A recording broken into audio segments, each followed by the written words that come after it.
Bonjour à toutes et à tous. Bienvenue sur cette nouvelle vidéo où nous allons parler d'une apparition mariale qui a eu lieu à Ghiaie di Bonate.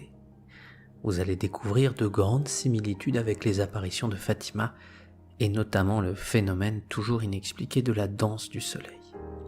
Mais auparavant, quelques nouvelles à propos de la chaîne. À partir d'aujourd'hui, les vidéos seront chapitrées et ainsi vous pourrez accéder directement aux parties souhaitées. En général, il y aura une introduction que vous êtes en train de voir, puis l'histoire en elle-même, et enfin sa conclusion.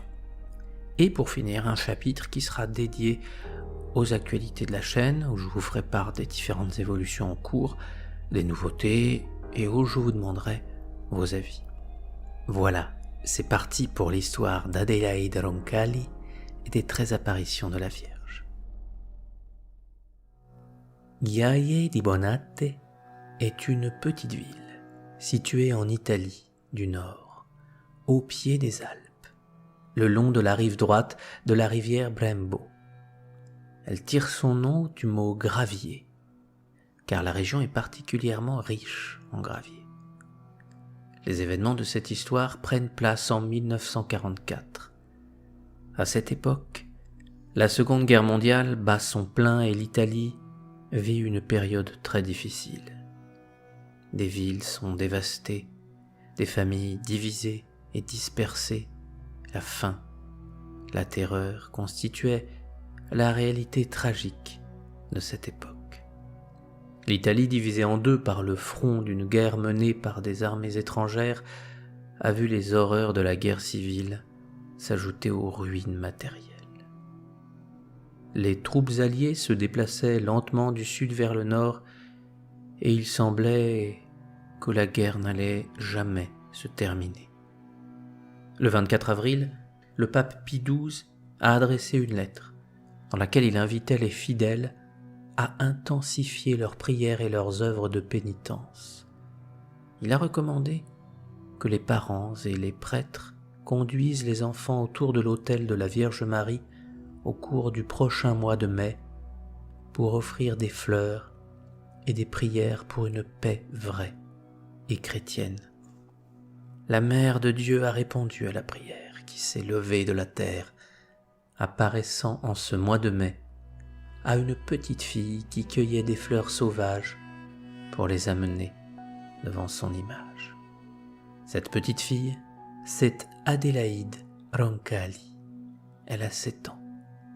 Ce 13 mai 1944, comme l'a demandé le pape, elle est partie chercher des fleurs en compagnie de sa petite sœur Palmina et quelques amis. Plutôt que de vous décrire tous les événements, je vais vous citer différents extraits de son journal. J'allais cueillir des fleurs pour la Madone, qui est à mi-chemin de l'escalier pour monter dans ma chambre chez moi. J'avais cueilli des marguerites et les ai mises dans une brouette que mon père avait fabriquée. J'ai vu une belle fleur de sureau, mais elle était trop grande pour que je puisse la cueillir. Je me suis tenu à l'admirer. Quand j'ai vu un point d'or qui est descendu d'en haut et s'est progressivement approché de la terre, et à mesure qu'il s'approchait, il s'est agrandi, et la présence d'une belle dame avec l'enfant Jésus dans ses bras et sur sa gauche, Saint Joseph. Les 3 personnes étaient enveloppées dans 3 cercles ovales de lumière et sont restées suspendues dans l'espace. La belle et majestueuse dame portait une robe blanche et un manteau bleu. Sur son bras droit, elle avait un chapelet composé de perles blanches. Sur ses pieds nus, elle avait 2 roses blanches. Au début, j'avais peur et j'étais sur le point de m'enfuir, mais la dame m'a appelé d'une voix délicate en me disant « Ne t'enfuis pas, parce que je suis la Vierge Marie. » Puis, j'ai arrêté de la regarder, mais avec un sentiment de peur. La Madone me regarda et ajouta « Vous devez être bonne, obéissante, respectueuse avec votre prochain et sincère. Priez bien. » et revenez en ce lieu, toujours à cette heure. La Madone me regarda quelques instants, puis s'éloigna lentement sans me tourner le dos. J'ai regardé, jusqu'à ce qu'un nuage blanchâtre les éloigne de mon regard. L'enfant Jésus et Saint Joseph ne parlaient pas, ils me regardaient avec une expression aimable. Voyant Adélaïde en extase, ses amis l'appelèrent et la secouèrent sans succès. Effrayée, Palmyra, sa sœur, courut jusqu'à sa mère et lui dit qu'Adélaïde était morte debout.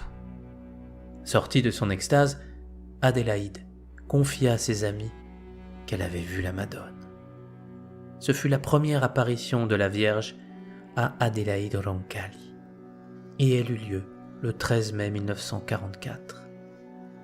Comme Marie l'avait annoncé, elle va à nouveau apparaître à 12 reprises, ce qui fera 13 apparitions en tout. Vous l'imaginez certainement, la nouvelle va se répandre rapidement. Et les temps étant tellement troublés, une foule de plus en plus nombreuse va venir assister aux apparitions. Les premières demandes de la foule concernent des souhaits de guérison. À ceci, Marie répondra : dis à ces personnes que si elles veulent que leurs enfants guérissent, elles doivent faire pénitence, beaucoup prier et éviter certains péchés. Si les hommes font pénitence, la guerre finira dans 2 mois, sinon dans un peu moins de 2 ans. Dans les apparitions qui suivirent, certains vont demander un signe afin de confirmer ce qu'Adélaïde voyait. Et la Vierge annoncera : cela aussi arrivera en temps voulu. Priez pour les pauvres pécheurs qui ont besoin des prières des enfants. Lors de la 5e apparition, la Vierge confiera un secret à Adélaïde, à ne révéler qu'au pape et à l'évêque. Et durant la 6e, Marie sera habillée d'un manteau vert et de rouge, et elle répondra à une demande en signalant que sa prière préférée était l'Ave Maria. À chacune des apparitions, Notre-Dame donnait une prière à réciter. Et enfin, lors de la 13e et dernière apparition, la Vierge déclarera : cher enfant, je suis désolée de devoir vous quitter, mais mon temps est passé. Ne soyez pas consterné. Si vous ne me voyez pas pendant un moment, pensez à ce que je vous ai dit. À l'heure de votre mort, je reviendrai. Dans cette vallée de la vraie douleur, vous serez une petite martyre.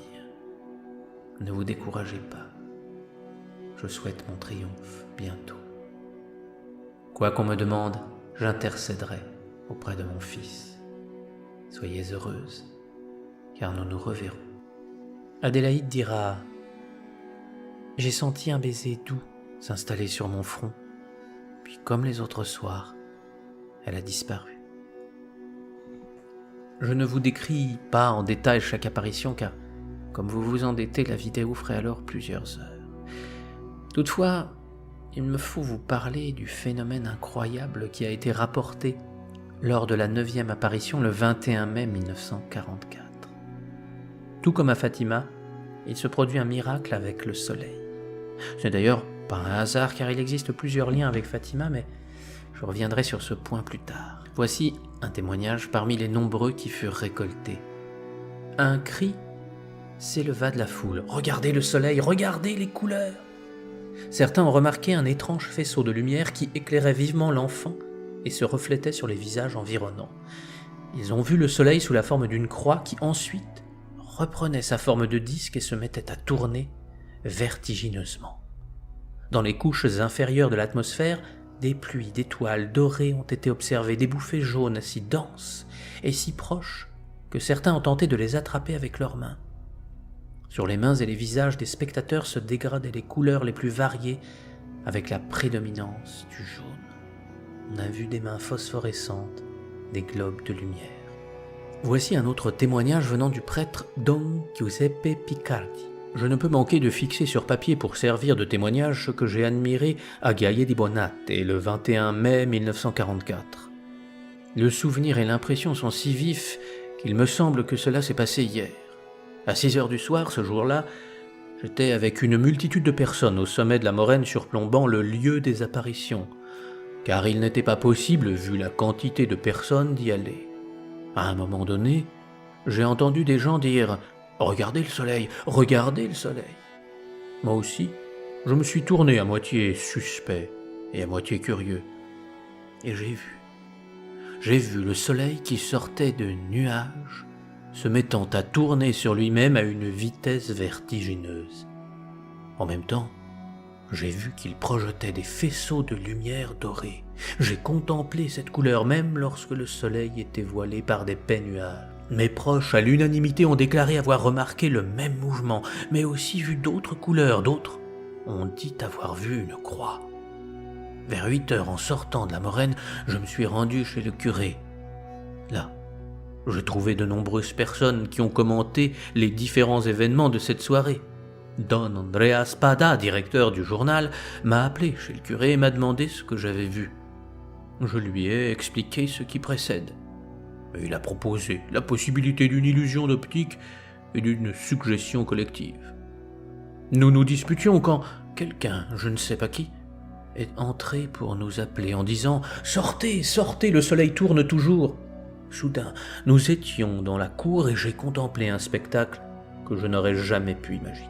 Le soleil couchant a présenté son disque dans une couleur argentée, et je l'ai vu tourner vertigineusement sur lui-même, donnant parfois l'impression qu'avec une telle vitesse, il allait déraper dans le ciel. Dans sa rotation, le soleil, comme un moulinet créé par le magicien le plus talentueux, a jeté des faisceaux de lumière jaune, verte, violette, avec une telle vivacité que les nuages autour du soleil ont formé autour de lui un halo fantastique. Un tel spectacle auquel je ne m'attendais plus ce soir-là et qui, au contraire, se révéla si impressionnant, il me frappa au plus profond de mon âme. C'était pour moi une preuve si évidente des apparitions de Notre-Dame qu'une autre preuve n'aurait pas paru aussi efficace. J'avais aussi l'impression que cela devait être une preuve définitive et incontestable pour tout le monde. Alors que le phénomène continuait, dans sa grandeur, je ne pouvais plus me taire et je poussais un cri de joie en m'écriant « Oh, comme à Fatima, comme à Fatima !» Le prévôt qui était proche de moi me secoua, me rappelant « Je ne sais quelle prudence », il me dit « Ne dis pas ces choses pour l'instant ». J'ai constaté qu'aucune des personnes présentes n'a nié le fait. Tout le monde admirait le spectacle, mais ne savait pas quoi dire. Tout cela a duré une bonne dizaine de minutes, jusqu'à ce qu'un nuage recouvre le soleil. Tout le monde a commencé à faire ses commentaires, quand environ 5 minutes plus tard, le soleil est sorti à nouveau des nuages en répétant le même spectacle. Et je me souviens bien que la couleur que j'ai pu trouver dans cette deuxième phase, qui a duré quelques minutes, était violette. Sur le chemin du retour, je me suis retrouvé à côté de plusieurs jeunes et je me souviens bien comment ils regardaient, et moi avec eux, les nuages qui couvraient le soleil dans l'espoir de voir le même spectacle. Mais le soleil ne s'est jamais montré et s'est couché en silence. Que lui demander de plus ? Après ces quelques témoignages, comment ne pas parler du lien avec Fatima ? Comme vous le savez tous sans doute, le phénomène de la danse du soleil est survenu à Fatima lors de ses célèbres apparitions mariales. Eh bien, si vous faites le calcul, vous verrez que les apparitions de Ghiaye di Bonate ont commencé à l'anniversaire de la première apparition de la Vierge à Fatima. Certains diront que ce n'est pas une coïncidence, mais un choix fait par le ciel.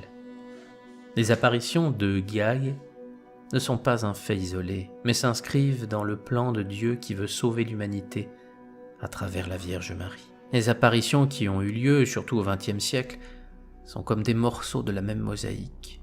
Une tuile est jointe à l'autre. Chacune a sa particularité, son importance, et tout doit être regardé dans la globalité si vous voulez voir la mosaïque dans son intégrité. À Fatima, lors de la dernière apparition du 13 octobre 1917, les petits bergers Lucia, Francesco et Jacinta ont vu la Sainte Famille, comme Adélaïde, lors des apparitions de Ghiaye. Lucia, dans ses mémoires, a écrit « Une fois la Madone disparue dans l'immense distance du firmament, nous avons vu à côté du soleil Saint Joseph avec l'enfant et la Vierge vêtue de blanc avec un manteau bleu. À Fatima, Notre-Dame est toujours vêtue de blanc. Au lieu de cela, quand elle apparaît avec Saint Joseph et l'enfant Jésus, elle porte une robe blanche avec un manteau bleu. Tout comme dans la première apparition de Gaïa, pour indiquer la continuité entre les deux événements. Certains d'entre vous vont sans doute se dire qu'ils n'ont jamais entendu parler de cette apparition. En effet, elle n'est pas reconnue par l'Église. Pourquoi ? Eh bien car Adélaïde Roncalli a subi des fortes pressions suite à ces apparitions. Un prêtre nommé Don Cortesi voyait d'un mauvais œil tous ces événements. Il empêchera Adélaïde de parler et il lui dira que ce qu'elle avait vécu, ce n'était pas des apparitions. Il lui répétera que lui aussi avait déjà vu la Vierge et la Sainte Famille et que tout cela, ce n'était que des rêveries. Il lui dit également que c'était un grave péché que de continuer à dire qu'elle avait vu la Vierge et qu'elle serait damnée éternellement. Il lui répétait que ce qu'elle faisait était un péché mortel et que la seule solution pour elle était d'écrire une lettre et d'avouer qu'elle avait tout inventé. Rendez-vous compte de la difficulté pour une jeune fille de 7 ans que de vivre un tel harcèlement. Ne pas pouvoir parler, s'entendre dire que l'on a rêvé et que l'on va être damné. Au final, pour se libérer de tout cela, Adélaïde cédera et écrira une lettre dictée par Don Cortesi. Cette lettre aura un effet désastreux sur l'enquête et ses apparitions seront considérées comme fausses. Pourtant, Adélaïde, plus tard, reviendra sur cette déclaration et expliquera qu'elle avait écrit tout cela pour obéir à Don Cortesi. Cette affaire est très vaste. Je pourrais encore vous en parler longtemps. Mais vous avez déjà un aperçu de tout ce qui s'est produit durant le mois de mai 1944. Le fait que cette apparition ne soit pas reconnue n'est pas une raison suffisante pour juger de manière péremptoire ces événements. Combien de religieuses n'ont pas été canonisées ou béatifiées alors qu'elles ont vécu une vie exemplaire et totalement dédiée à Dieu ? Regardez simplement la vidéo sur la merveilleuse mère Yvonne Aimée pour vous en convaincre.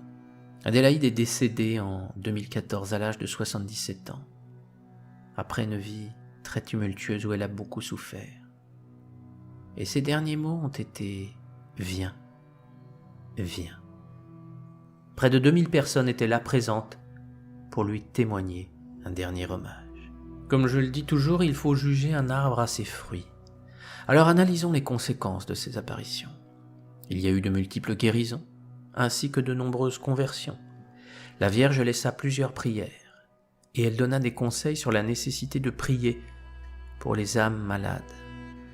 Elle insistera aussi sur l'importance de la famille. C'est pour cela que lors de ses apparitions, Adélaïde verra souvent Marie accompagnée de Jésus et de Saint Joseph. Dans son message, la Vierge rappellera la puissance de la prière pour faire face à tous les maux. Voilà ce qu'elle dit à ce sujet. La prière est une lutte contre soi-même et contre les tentations de Satan qui veut nous en distraire. La prière est une nécessité vitale. Rien n'est aussi bon que la prière. Cela rend possible ce qui est humainement impossible, facile ce qui serait difficile. Quelle belle phrase, n'est-ce pas ? Ces conseils sont pour le moins judicieux. Pourtant, il existe encore de nombreuses personnes qui attribuent tout ceci à Satan. Alors analysons tout simplement les conséquences de cette apparition. Des personnes guérissent, d'autres se convertissent, d'autres encore entrent dans les ordres. Marie incite à prier, à se tourner vers Jésus et Dieu. Et tout ceci, ce serait le fruit de Satan. Des personnes qui se sentent inspirées, qui choisissent de dépasser leurs limites humaines pour se tourner vers Dieu, tout ceci, c'est l'œuvre de Satan. Des personnes qui ne priaient plus et qui se décident de s'en remettre à Jésus, des âmes perdues qui retrouvent le chemin de la vertu, tout ceci, c'est l'œuvre de Satan. Allons, réfléchissez quelques secondes pour comprendre l'absurdité que d'affirmer de telles choses. À moins que les personnes qui ne prêchent ces idées ne soient là que pour discréditer celles de Marie. Auquel cas, nous sommes en droit de nous demander qui est vraiment en train de servir Satan. Ceux qui se tournent vers Dieu et prient Jésus, ou ceux qui discréditent Marie et blasphèment la mère du ciel et de la terre. Satan est bien présent dans ce monde. Il n'est pas compliqué de s'en apercevoir, surtout à l'heure actuelle, où une vague obscure s'abat sur tous les pays de cette terre. Mais ce n'est pas sous les traits de Marie qu'il se manifeste. Allumez la télévision et voyez les mauvaises paroles qui y sont prononcées à longueur de journée. Voyez le mensonge et les idéologies néfastes qui sont répandues en permanence et formatent la jeunesse à se déchirer, se pervertir au lieu d'évoluer et de s'unir. Regardez, tous ceux qui ne font que créer en vous la peur et la crainte. C'est là que le diable agit lorsque vous vous soumettez à la peur et à la bêtise. Aujourd'hui, plus que jamais, il est capital de ne pas tomber dans les pièges que les forces obscures dressent sur votre route. Certains vous disent que vous êtes faible et que vos actes n'auront aucune conséquence sur le monde. C'est tout à fait faux. Chaque pensée, chaque sentiment, chaque acte que vous dédiez totalement à la volonté de Dieu compte. Chacun d'entre vous est important. Chacun d'entre vous peut faire la différence. Regardez Jésus. Ce qu'il a fait, peu de personnes, même chez les croyants, ne se rendent compte de l'immensité de sa tâche. Mais il s'est sacrifié pour nous tous, afin de tracer un chemin vers Dieu. Il a montré à tous que c'est possible. Et ce que je vous dis, ce n'est pas qu'une métaphore. Jésus lui-même le disait. Celui qui croit en moi fera les œuvres que je fais. Il en fera même de plus grandes. Il ne s'agit pas de vanité, mais d'œuvres pour glorifier Dieu et son amour infini. Nous avons une dette envers Jésus. Et aujourd'hui, alors que le monde est en train de courir à sa perte, il est temps de s'acquitter de tout ce que nous lui devons, en devenant des personnes conscientes d'être des enfants de Dieu. Arrêtons de nous croire petits et faibles. Arrêtons de laisser le pouvoir à ceux qui mentent, qui sont corrompus. Redevenons maîtres de nos vies, sans céder à la peur, mais en ayant confiance.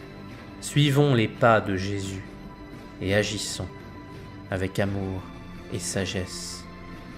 Ainsi, vous n'obtiendrez peut-être pas de reconnaissance par les hommes et notre société, mais aux yeux de Dieu, vous aurez une valeur inestimable.